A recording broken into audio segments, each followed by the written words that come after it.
conversation. Welcome to the SPSJ podcast.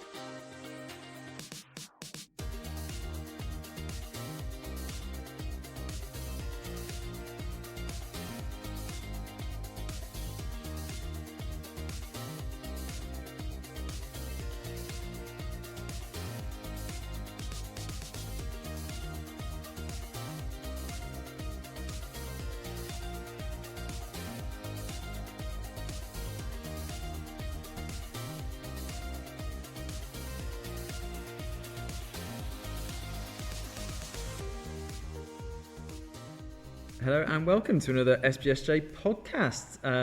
I'm delighted to be joined by the same panel that we had for our August episode. So it's me, Andy, the vicar here at SPSJ, and Mary, Zoe and Heather again. Hello.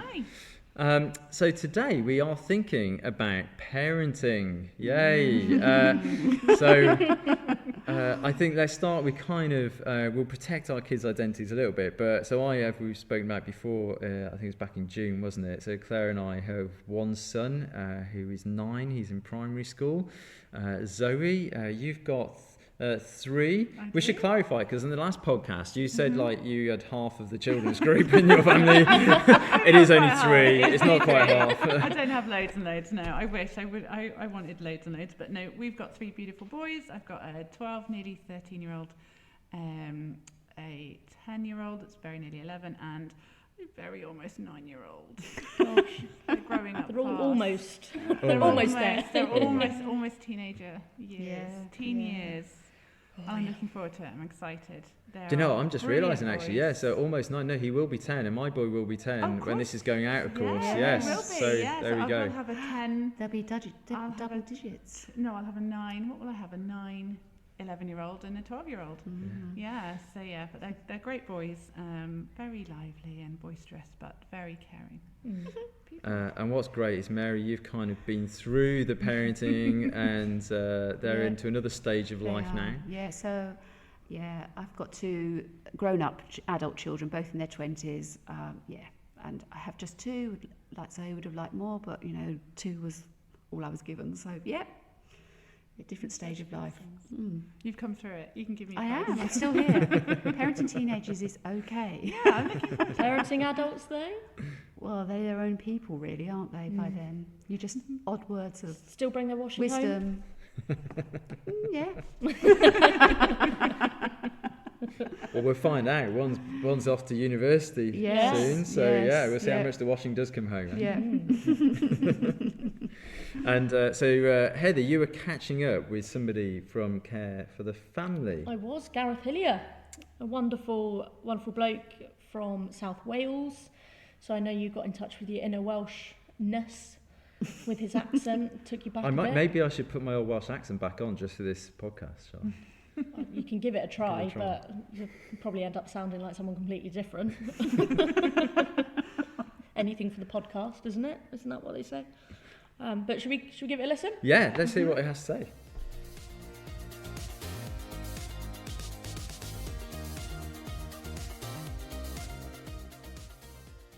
Great. So I'm here today with Gareth Hillier from Care for the Family, and he's joining us today to share a little bit about his line of work and to share some thoughts and insights into the world of parenting, into family life, and generally just that family unit. And we're really excited to have you, Gareth. So thank you so much for joining us. My absolute pleasure. So good to be with you.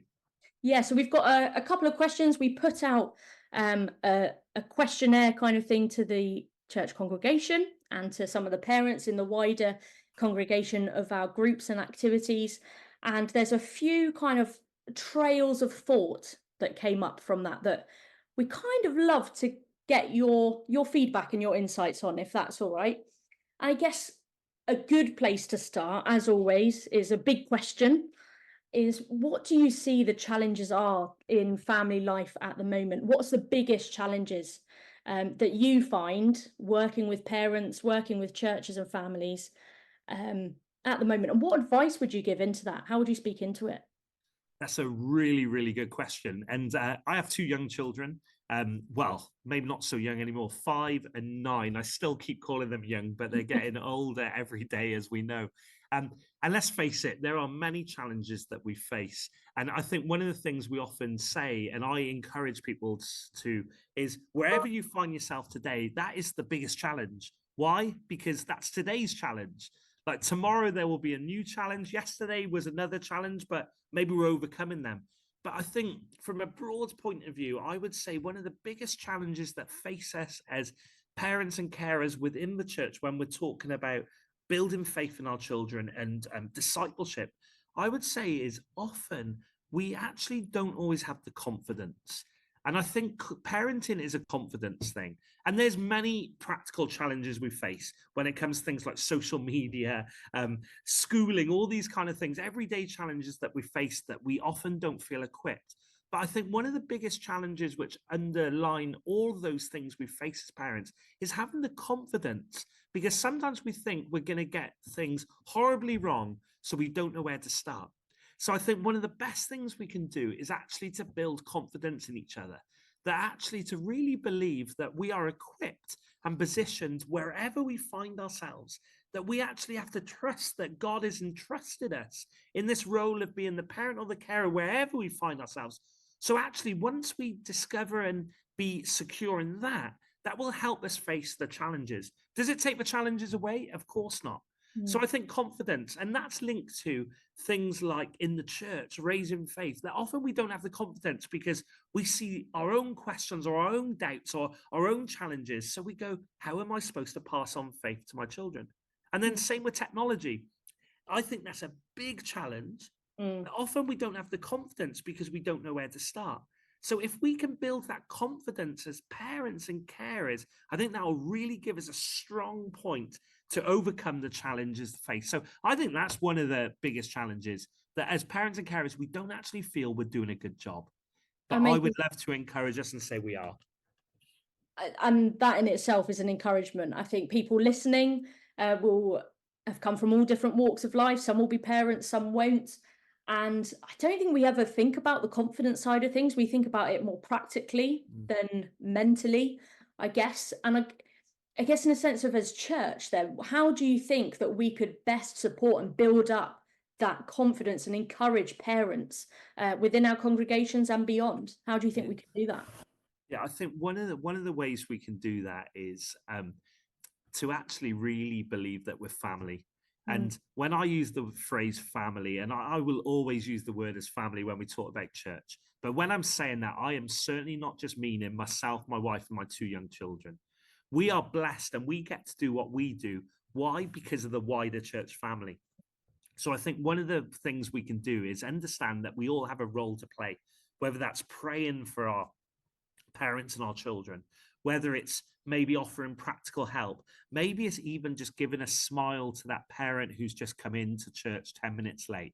Do you know what? That will mean the world to that parent.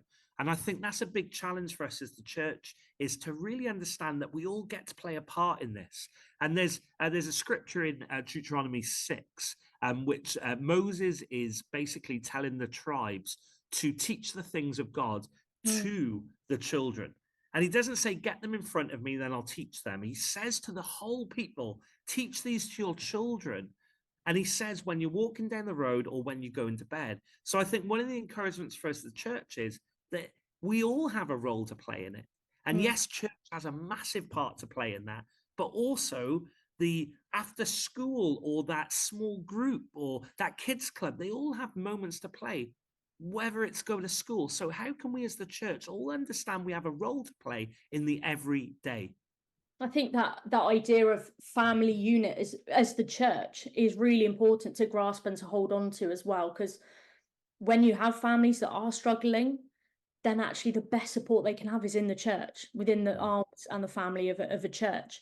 And I've used it a few times, but this phrase about families being mini churches within themselves, but they're also part of something so much bigger, like church with a big C. Like this is global, isn't it?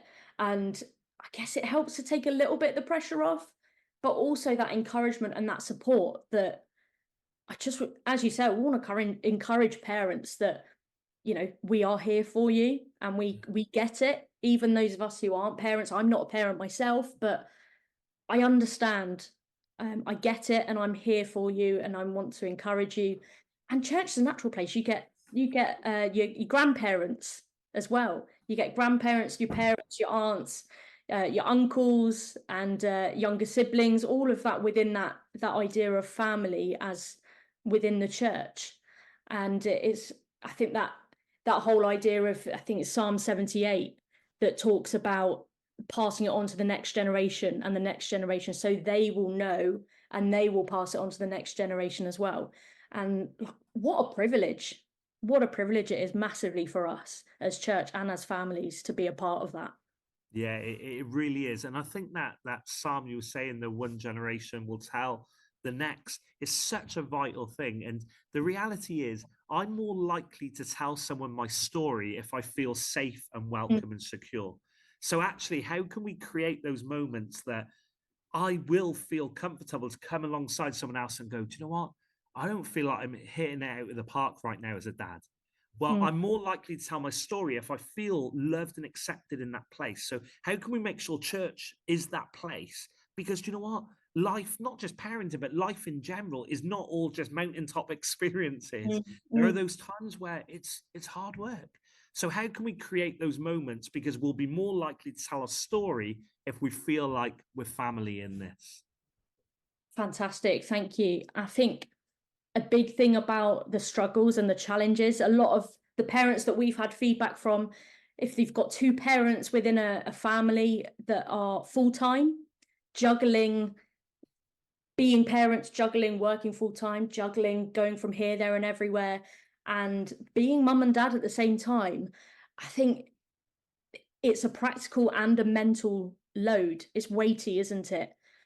What advice would you give? How would you advise the church to support families with two full-time parents? What advice would you give families? Yeah, I think you've hit the nail on the head there. There's pressures that we face, and I think time is one of those pressures that can be really overwhelming for us in the family unit. And I think one of the things that we found in our own family is the actual ability to not just look at things on a weekly basis. Sometimes my job, I go here, there, and everywhere. I travel a fair bit. But if I just look at it on a weekly basis, it can be overwhelming because I think, oh, I'm not at home, I'm not doing this. But if I can zoom out a little bit and look for where those spaces are, first of all, it takes the pressure off to think I need to hit it out of the park all in that 1 week. But it also makes me realize there's other maybe spaces in the next 2 weeks. But I think also when it comes to balancing those tensions and the different things that we do, I think communication is key. Is actually, and this is something where I struggle often, is communicating this is my limitation or this is what I can't do, but also who are those people in our lives who can also play a part, who can actually maybe practically help, but also just sometimes to talk it out, to go, how do you balance maybe someone who's maybe got teenagers now? How did you balance the younger years and working in those things? Get that wisdom, but really be confident. Again, it comes back to confidence of going, hey, I need to maybe be confident in the decisions that we get to make. But I think communication is key, both within the family unit and to those who surround us. Amazing. I think we need to be conscious too that not every family has two parents that are full-time working. Not every family has two parents. No. And we are in a society where there are more and more blended families, for want of a better phrase. And I guess there's this perception of society and potentially the church as well, as to actually, how do we support the widow and the fatherless? How do we support them in a way that helps? Because I think sometimes as church, we can put on programs and events and activities, and we just add to that pressure of single parents sometimes. We think, oh yeah, you've got to come along to this, get along to this. We've got this for you. We want to support you. So come along. But actually that sometimes puts more pressure on. So I guess, yeah, how can we do church in a way that helps those families? It's an absolutely great question. And I think one of the things that the pandemic allowed us a little bit of space and time was that I think our diaries cleared up a little bit, but then we also started to be creative. How do we make the most of the online world? And I still think there's an opportunity to do that now, which also helps take away that pressure of having to go somewhere for community or for equipping. So I think being creative with that. But I think one of the things we need to always remember is that we're all unique. We're all in different stories and different situations.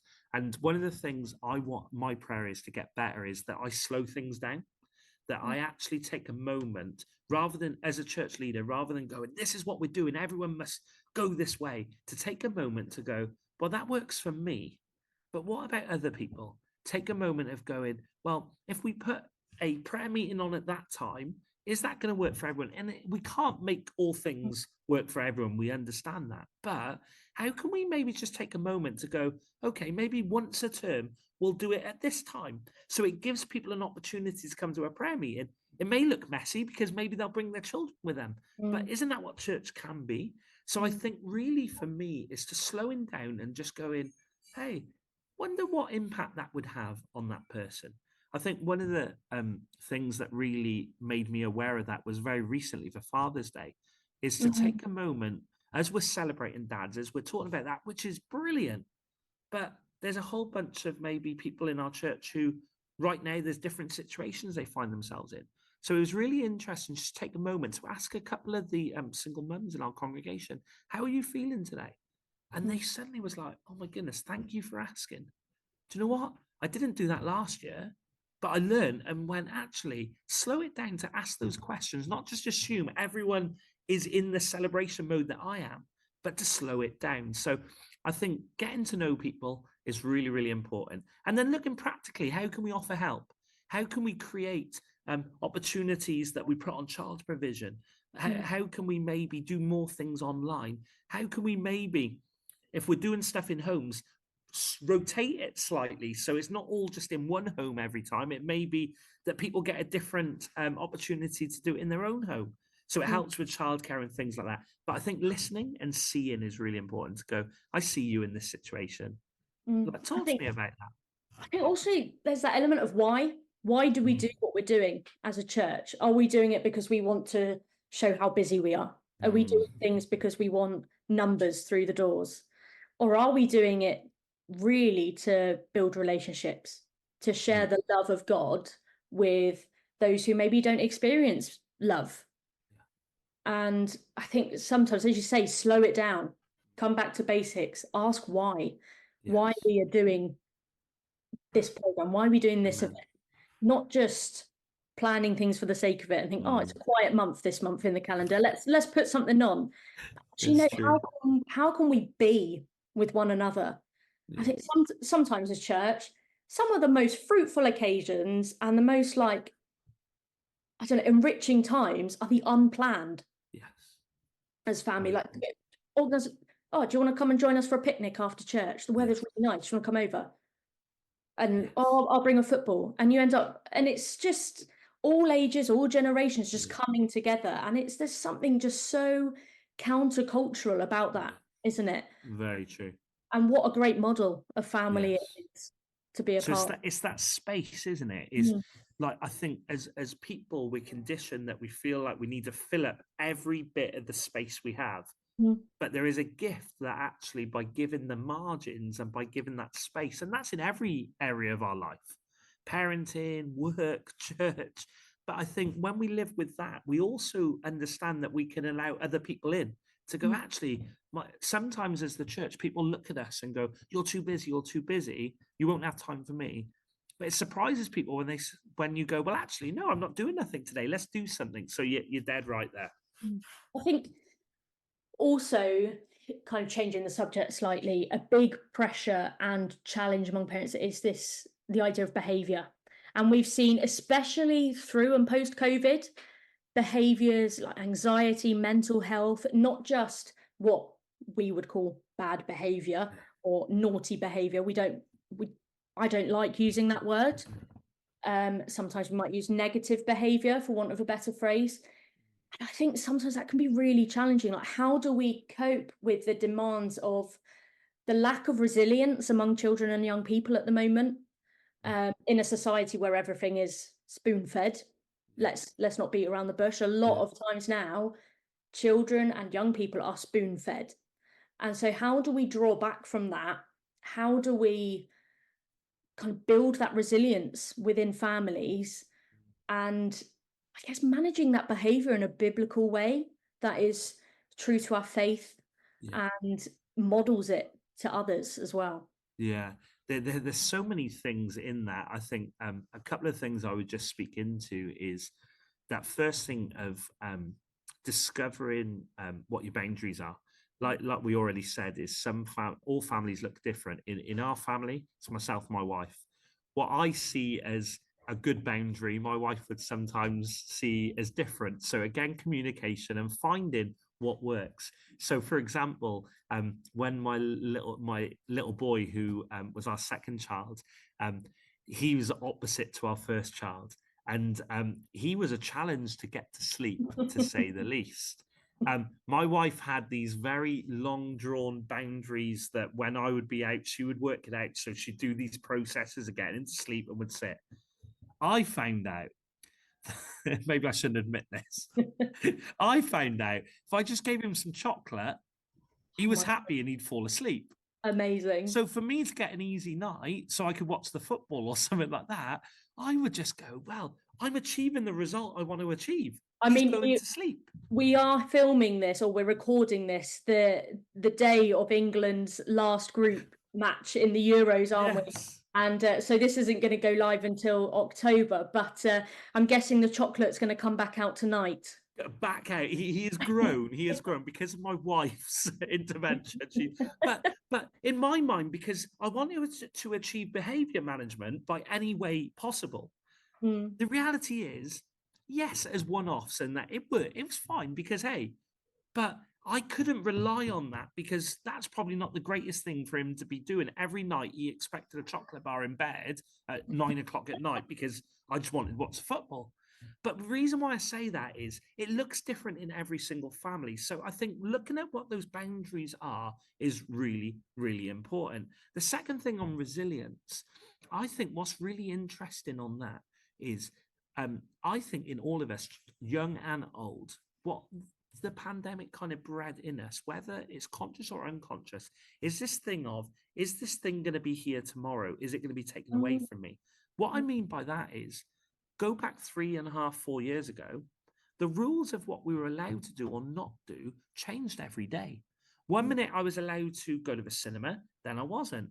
I live in Wales, you live in England. We had different things we could or not do, and it changed all the time. One Christmas, you're all allowed to be together, and then there was an announcement going, you're not allowed.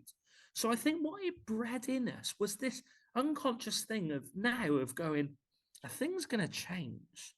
And I think in children and young people, what I mean by that is I think they want consistency, but I think deep down they go, well, things are just going to change anyway. Because we had a whole bunch of young people who couldn't do their exams. We had, do you know what I mean? All these children who missed out on certain milestones. So I think it's understanding that now we have to build foundations in our homes. I believe that home is one of the greatest places to build foundations in, whether it's faith, whether it's personal, all those things.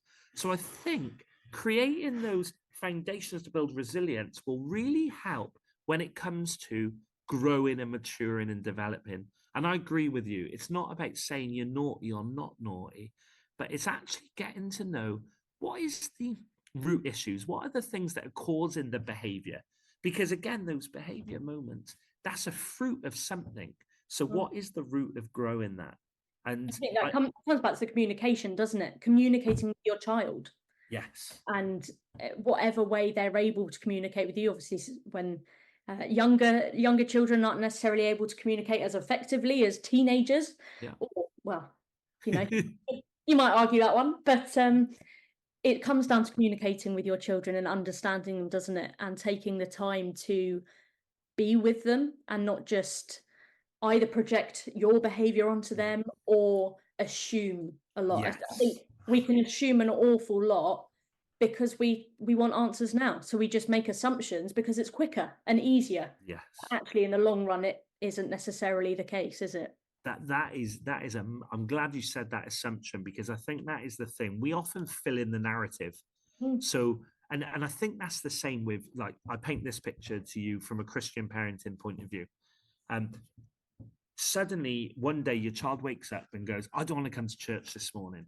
And then as a parent on our own in that moment, we think, oh my goodness, I'm failing my child. I'm not doing a great job. Well, the reality is your child might have just woke up tired that morning. So let's not go into assuming the things kind of that.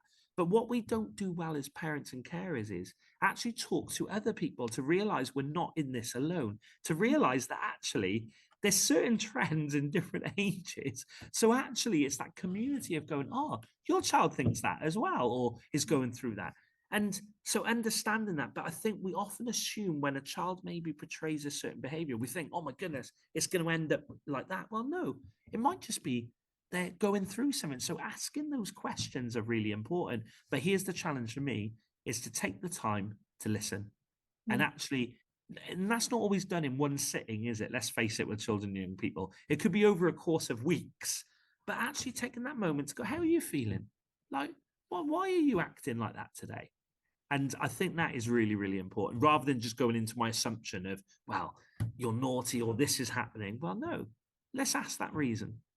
Amazing, amazing. Thank you so much. I think one last thing is a couple of members of our congregation have mentioned the 60-minute books that they have found immensely helpful. In fact, I was chatting to a couple of parents whose children have grown up now, and they found that formational in their parenting as with younger children, but also still as their children got older as well. Actually, it was still relevant.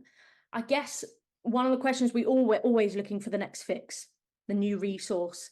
But is there anything that you would advise, that you would suggest that parents might find helpful or churches might find helpful in terms of practically going forward, having listened to this? Yeah, I think that's a great question. And I love those resources. And I think one of the very practical things is to have conversation, is to talk it through, is to maybe share with one another challenges you're facing, also good things, and pray together. But practically from a resource point of view, like obviously Care for the Family, we have loads of different podcasts and events, provisions, very, very good. One thing I would just highlight is we have an event called Big Parenting Questions. You can go on our website. We're touring it end of October, November. So when this comes out, you might see Good timing. good timing. And I think off the top of my head, I think we're in Gloucester and Bristol with that event. So not too far from Hereford. Not too far at all. With that. But the whole idea of that is to come alongside parents with some of those tough questions. But I think the key to it all is to talk. I think one of the things we're really good at as people, not just as parents and carers, is feeling guilty and feeling shame. There's something in that. Like we know that from a biblical point of view. Do you know what I mean? But I think one of the things that we can do as people in churches is to lift that pressure off, to go that there's no judgment, there's no condemnation. We often think that we're failing. So actually, how can we bring it to the light in conversation? And COVID, for me, hit that. We were homeschooling our 4-year-old at the time. That's all she was. And straight away, the 2 weeks of homeschooling, I thought I was failing her. Why? Because I wasn't a good teacher. I soon realized that. And I thought suddenly I'm going to mess up her life. She's only 4 at that point. Wow. And I remember her teacher, Mrs. Furtek, emailing, going, can we have a catch up? I straight away went to fear and shame, because I thought she knows I'm not doing a very good job homeschooling. She's going to tell me off. It's funny how we go straight to those feelings. Yeah. So she had this phone call with me, and this is what she said to me. She said, hey, Dad, how's homeschooling going? My first reaction was, I'm going to lie, because she doesn't need to know I'm not doing a very good job. But I thought, she knows I'm a Christian, that won't go well. So I said, hey, it's actually not going very well. And she said, okay, Dad. Said, tell me what you're doing in that one. Remember, we allowed to go out the house one moment a day during COVID. We were. Yeah. Said, what are you doing? I said, well, actually, we're not doing very good at homeschooling, but I'm actually teaching my daughter Macy to ride her bike. And Mrs. Furtick said this on the phone. Said, Dad. And I think she thought homeschooling was going to only go on for a few weeks. It wasn't going to go on as long. Didn't we all? She said this to me. She said, Dad, if the only thing Macy learns in this season is how to ride her bike, you're doing a great job. I started crying on the phone. Do you know why? because I needed to hear those words, Dad, you're doing a great job. Yeah. Because I actually thought I was failing her. I didn't think I was doing a good job. There were so many pressures, but so many of us as parents and carers feel that right now, that we're not doing a great job. So I think one of the great things we can do is to come along, and I've now coined it, be more like Mrs. Furtick. Love Do you know it. what? You're doing a great job. Love I it. could tell you 10 reasons why I'm not doing a good job, but I need to hear those words. And I think that's one of the greatest things that we can do. Resource events are brilliant, and we learn and we get equipped. But creating that culture that we go encourage one another and go, it's a tough season, but do you know what? You're still standing. You're still smiling. Oh, you've come into church half an hour late today. Are you all right? You're doing a great job. Thanks for being here. Amazing. What a massive kind of change of perspective that could have. If we change our perspective and how that would filter through onto families as well. And I do a lot of mental well-being groups, and we make this distinction between shame and guilt. And guilt says you've done something wrong, whereas shame says you are wrong. And actually, let's make that distinction, because you're not wrong, you're doing a good job. And at the end of the day, you said, oh, I'm not very good at this homeschooling lark. Well, you're not a teacher. Exactly. So at the end of the day, you're not going to be brilliant. But as you said, small wins, focus on the positives. Amen. And and encourage one another, build one another up. That's what we're called to do, isn't it? Yeah, it is. But Gareth, thank you ever so much for your time. We've really Absolute appreciated pleasure. and loved having you join us. And you'll be with us at St James in a few weeks' time, Yes. anyway, won't you? For our event on the Saturday afternoon. Details will follow, and we're really looking forward to having you in person. So thank you ever so much for your time. Really appreciate it. Thank you so much.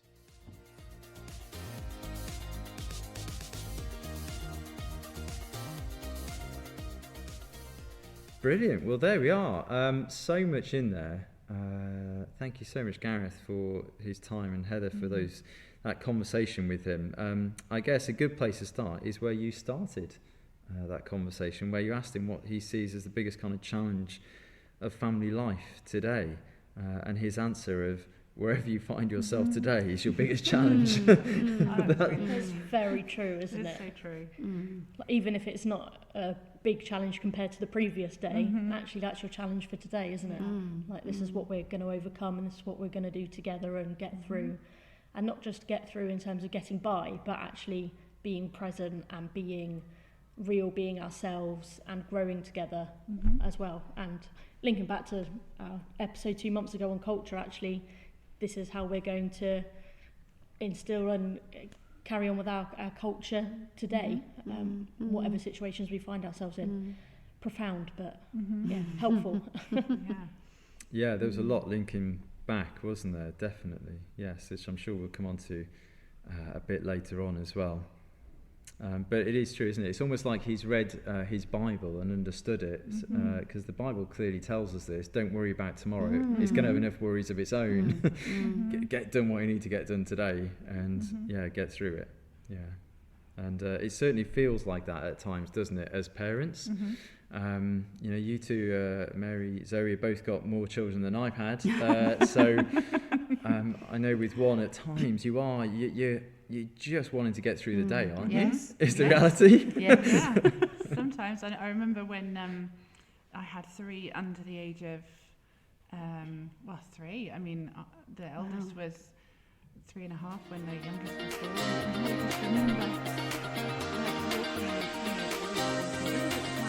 And I just remember walking on the pavement next to a quiet road, but the cars zoomed down, and I had this baby on my front, and then I had these hands, with the little ones, and I was just thinking, how am I going to cope when they're all walking?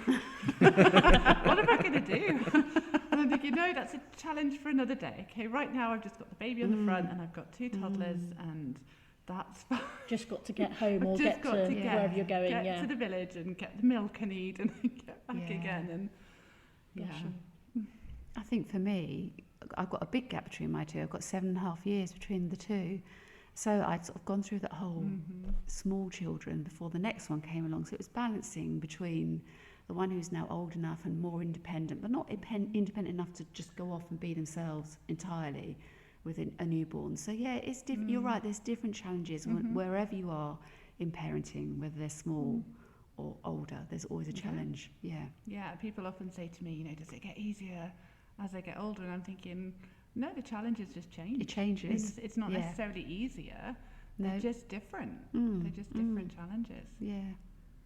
And yeah, you said then when they're like, oh, how am I going to cope when they start walking? Mm-hmm. And Gareth kind of alluded to this, didn't he, then, about actually one of the biggest challenges as parents is that feeling of, I'm not equipped for this. Mm-hmm. And then that leads to Yeah. a kind of lack of confidence Yes. that you're going to be able to do it, Yes. Yeah. which is a huge issue, I Yeah. think, right now. Yeah. Yeah. Yeah, I think he was really talking about confidence is something we should be talking about more, actually, because there's a lot of people, particularly first-time parents, who just think they're going to get it wrong and people are going to judge them, and it's a horrible cycle. And I just feel like we need to, he talked about it, well, we talked about it in other times, about celebrating people. It's about celebrating Yeah, those yeah. small wins. And it might just be that you've got everybody dressed and out the door that day, but Yeah. that's a And yeah. that's a win. Yeah. You know, Even if that's- it's not on time, it's still that's a a win. win. That you Yeah. look out and everyone's been fed and washed and dressed, Yes. and you're out. Yes. Yeah, and I think you're so right. And then, you know, we have this added thing now of social media and people putting out there these, you know, picture perfect situations of families that when you look at Instagram, I mean, I'm not a huge social media follower, but, you know, I do use it. And even I look at it and I think, oh my goodness, you know, wow, that person's got it. Like I don't. I'm really failing here. Like I shouted at my kids and oh man, I shouldn't have done that. When are the TikTok dances going to come out with your boys? I mean, TikTok is not something that I use at all. I am definitely a Facebook generation still, which I've heard is quite archaic now. yeah. But then I Yeah. am as Shows well. your age. I love Yeah. Facebook and Instagram. You know, those are the two that, you know, I use, and I've absolutely love, you know, I suppose quite an oldie worldy vintage aesthetic. You know, I like to make a lot of things myself, and I have this idea of what life is going to be like, and when I see other people on social media doing it way better than I am, making Apparently. how am I qualified to do this? How can I do this? But you know, I think that's where, you know, God, and I think Gareth alluded to this, you know, God knows that we are the only people that can parent Yes. our Your children children. Yes. in that time. Mm. Nobody else can do No. it. We, you know, as a church family, and as we talked about a couple of months ago, you know, here at SPSJ, you know, it is a big family culture, and as much as we need that, and our children need that, we are the only ones that can parent, and God knows that. And, you know, and so I think God's with us when we've got our kids. Yeah, it's there's so much, isn't there, that kind of overlaps with what we were thinking about a couple of months ago, back in August, talking with John McGee from Dallas, and that celebrating sense. I remember, you know, we have a family who here at St James, whose kids are all grown up, and I remember once you could see the kind of parents thinking, you know, did I do a good job, and really doubting that almost. And I kind of looked at them, I was like, are you crazy? Your kids are incredible. Like, you did a phenomenal job with the values you've instilled into Yeah. them. And yeah, and we just beat ourselves up We do. so often, don't we, as parents? Yes. And that need to kind of celebrate each other more, I think, is really interesting. And we definitely need to do that, because that helps build that confidence, doesn't it, then, with each other. And as you say, that idea of family, which we looked at as well before, and Gareth saying that we all have a role to play within that, and the Yes. church kind of, Yeah. and it made me really think of, in the kind of Jewish structure, there was different kind of elements to within it. So you've got your immediate family, Yes. and then at the far end you got the kind of the synagogue where Yeah. everybody came together, but in the middle was this time for extended family. Now, and you see that in the early church as well, in some of the houses that people used to gather in. You know, that was that kind of equivalent of this extended Yes. family. Yes. And we kind of lost that a bit in the church, I guess. I mean, you know, I know you had that kind of Mary though, didn't Yes, you? I Your did. kids are really close Yes. with another family's kids growing Yes. up. Yeah. Zoe, we have that. Our kids We are do, friends. We I do. walked home from a meeting yesterday into my house to discover Zoe's boys having a water fight in the garden. Not just my boys, not just my Not boys. just there your boys, there was another with family us. as well, There all was- having one big water fight of in my us. garden. And I was just like, you know, you just don't gonna even walk out. blink. It's kind of so normal. Yeah, but So- isn't that amazing? And I remember saying yesterday actually to Claire, you know, just celebrating that you know, I felt that I Yeah. had this, that I had the most amazing church family and most Yeah. amazing friends. That Yeah. you know, all of our children get on really well. Not all of the time, you know, they do have their conflict. You know, even between the sort of three families that are really close, and but you know, we all extend God's grace and help, you know, them work through their issues that they've got.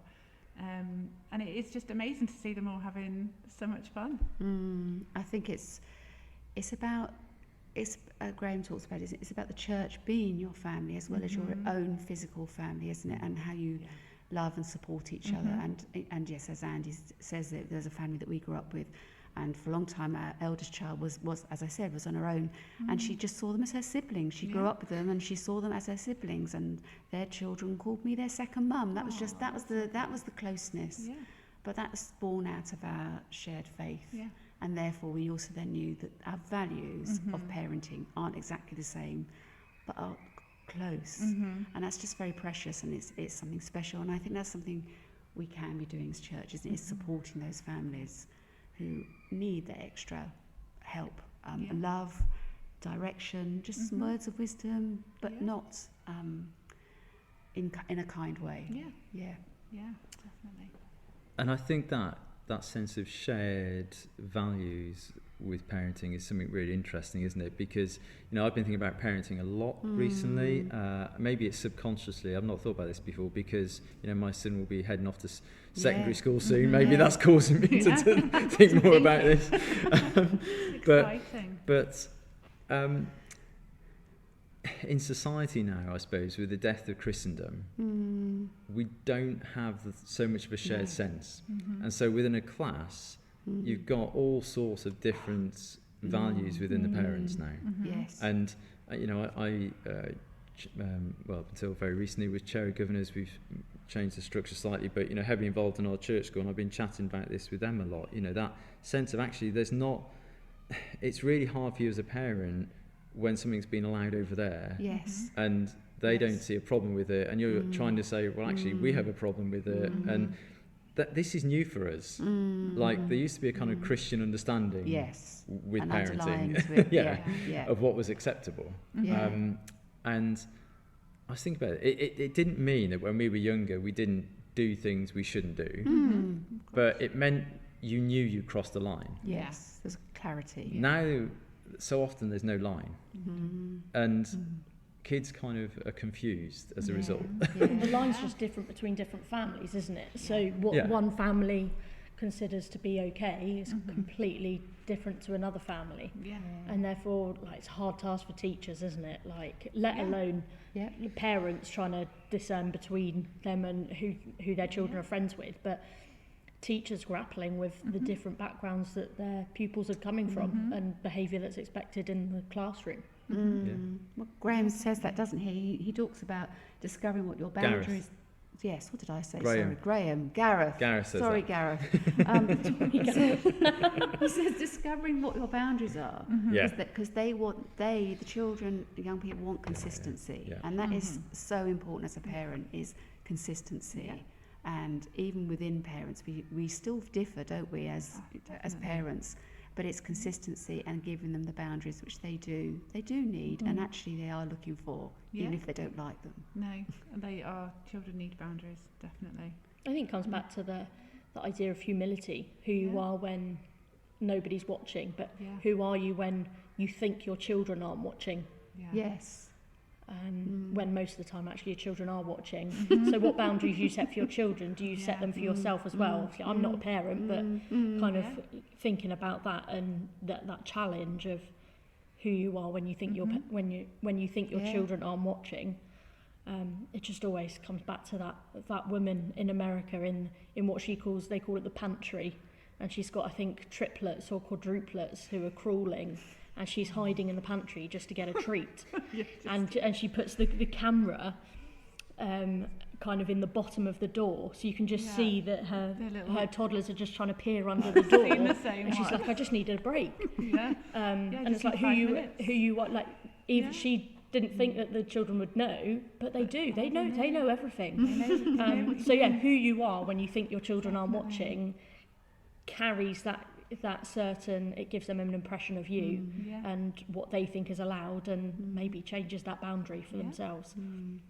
I mean, it was interesting talking about boundaries, consistency, that was kind of his answer in relation to what everyone's asking is, why don't children seem to have much resilience these days? And to relate it to kind of what happened during COVID was really interesting, that we all got used to every week. It was like the rules were different. You know, I remember there was the one year, wasn't there, where after Christmas, we were all set to go back into schools, then literally the announcement was next day, no homeschooling, and everything changed again with that kind of notice. And actually the unconscious kind of thing that's bred of, well, things are just going to change anyway, so what's the point? And therefore I'm not even going to attempt to build resilience, because it's probably not going to happen anyway. But it's that the contrast between people nowadays, they live in more in the moment than planning really far in advance. Like, you put rotas together, like you're asking people for availability in 3 months' time. It's like, and they don't know. You don't know. They used to know it. Well, and you completely understand. I wouldn't know if I was being asked. But at the same time, people want the stability and the structure and to know what's coming. So they'll shout at us when the rota's on. Exactly. So it's trying to find that balance of what culture are we trying to create, but also what are the expectations of the people that we're working with, and our children and our families, and those around us, and compared to other families as well. As I say, some families are completely different to others. And it's a massive challenge. One thing, Gareth didn't really touch on it, but a book I've been reading recently, again, talking about this, why, kind of ties in with both the resilience question and why parents lack confidence, is, again, because this change in society over the last 30, 40 years, where partly because of things like Walt Disney and all the films, but you know, the ultimate goal in life, we think now, is happiness. Yes. You know? Now that would have been alien to pretty much every other generation previous. Happiness was not the ultimate goal of life. Now we think it is, and what so many parents, I could certainly resonate when I read this in this book. You are petrified of doing something that will mean your child will never be happy. You know, and so you don't always allow them the opportunities to grow resilience as a result, because you jump in and save them. They term it helicopter parenting.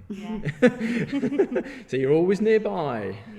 And just in case, I can swoop in and save you. And so so it kind of knocks your confidence as a parent. It knocks the child's resilience.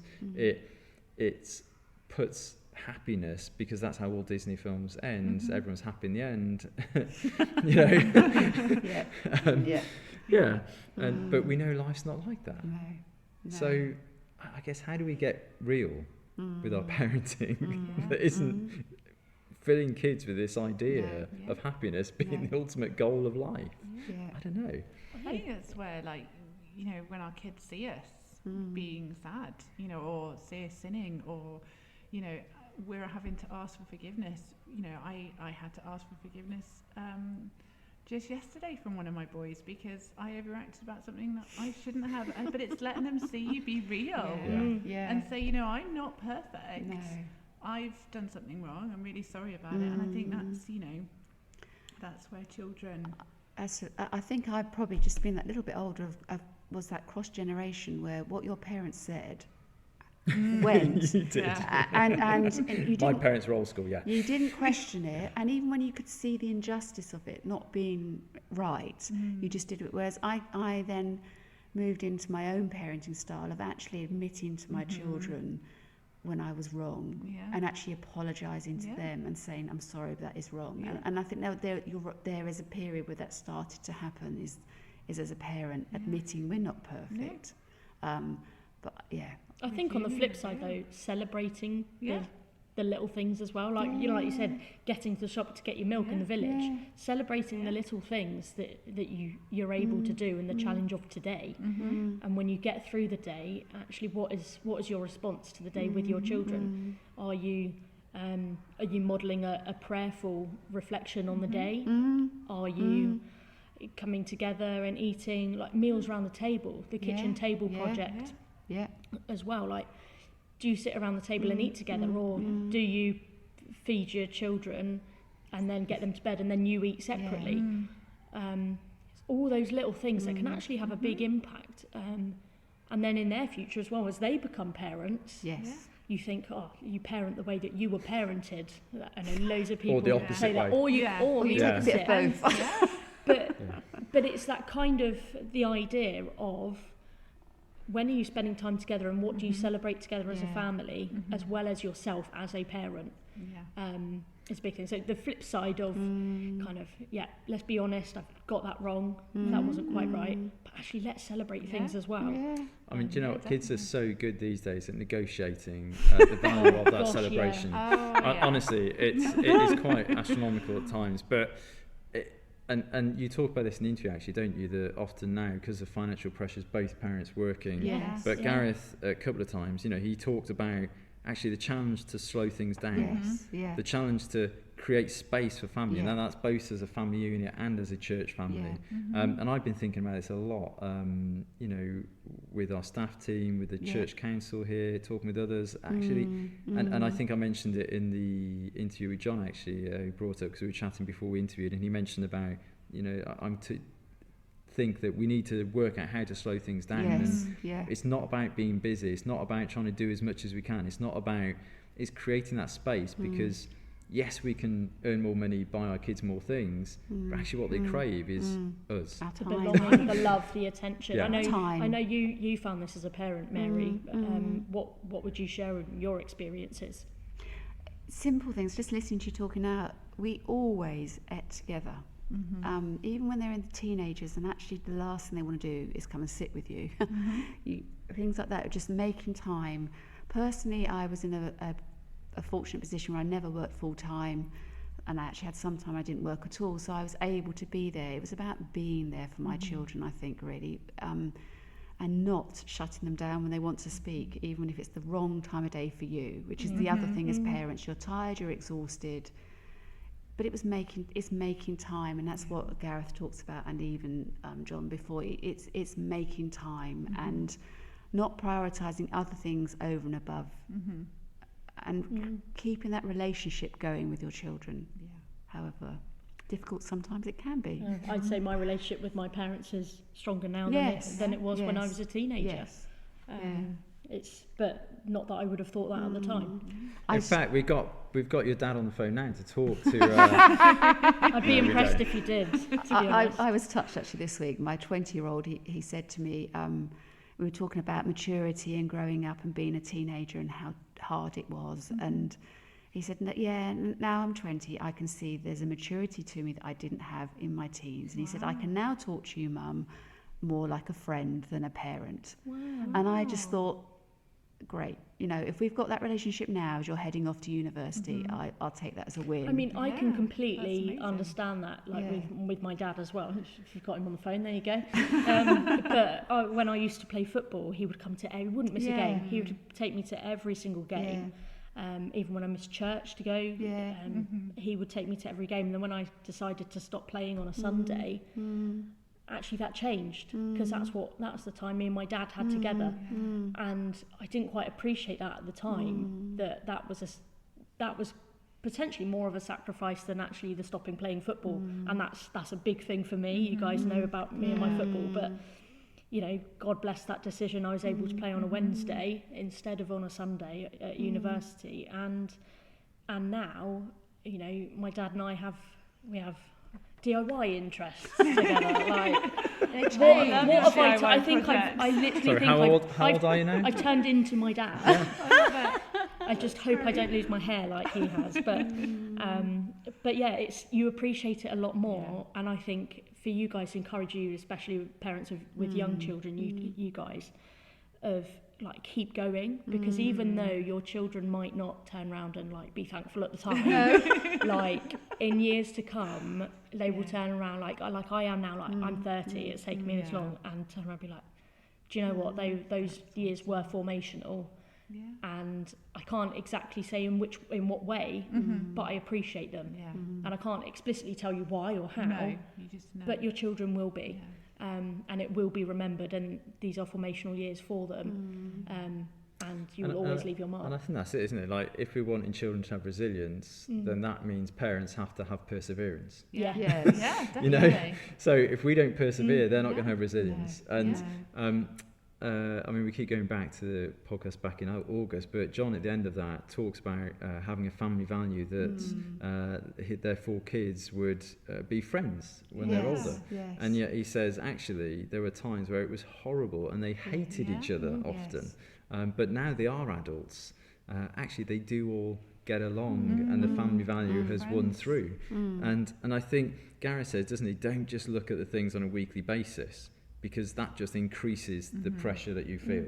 That, oh my goodness, I'm doing a terrible job. Yes. Because you think it needs solving instantly. Or, Yeah. It's like you don't realise what you've got until it's gone, and until you then move away. Like I've got a twin sister. Until we moved away for university, we hadn't really spent a whole 24 hours apart from each other in like 18 years.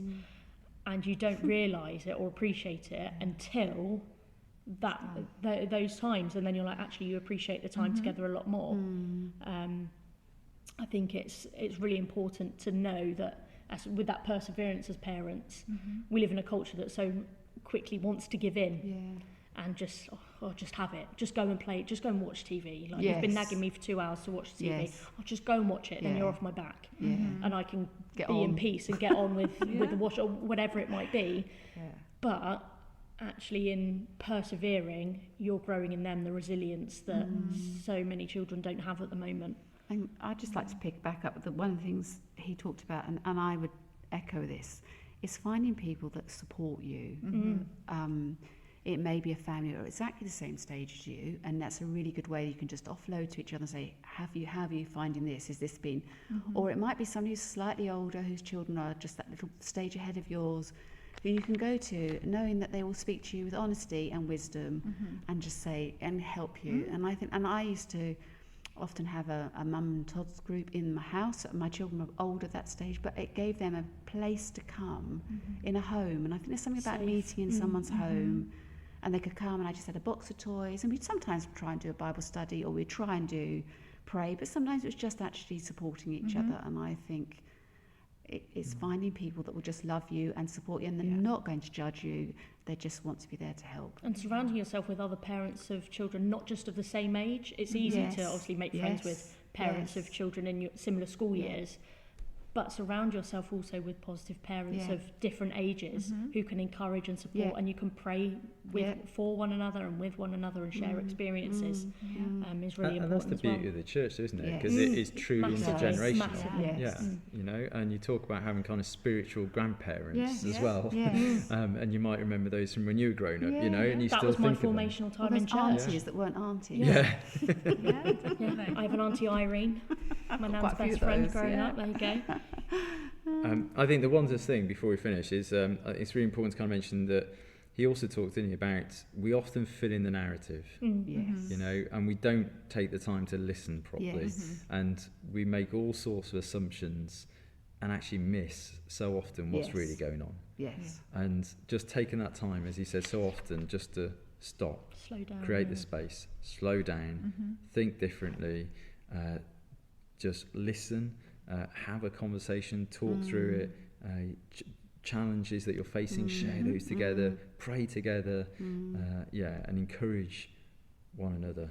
I think that's what we want to try and do as a children's family ministry at SPSJ, and what we want to try and work towards. But you know, as we were talking in the episode in August, it takes time. It could take 25 years. You never know. Get there. But that's what we want to try and get to. One little thing to add to Andy's list he just read out is actually sometimes when you've got teenagers, it's actually not even saying anything. It's just sitting in the same room as them and in silence, but you're physically there with them, and sometimes that's all they need.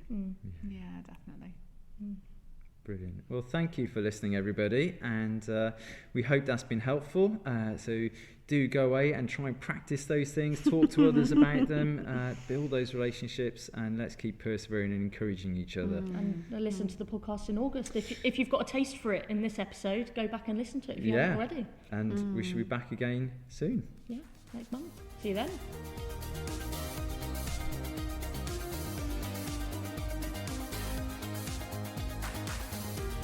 Thank you so much for joining us today. We hope this episode has got you thinking, and please share this conversation with someone as we continue to learn and grow together.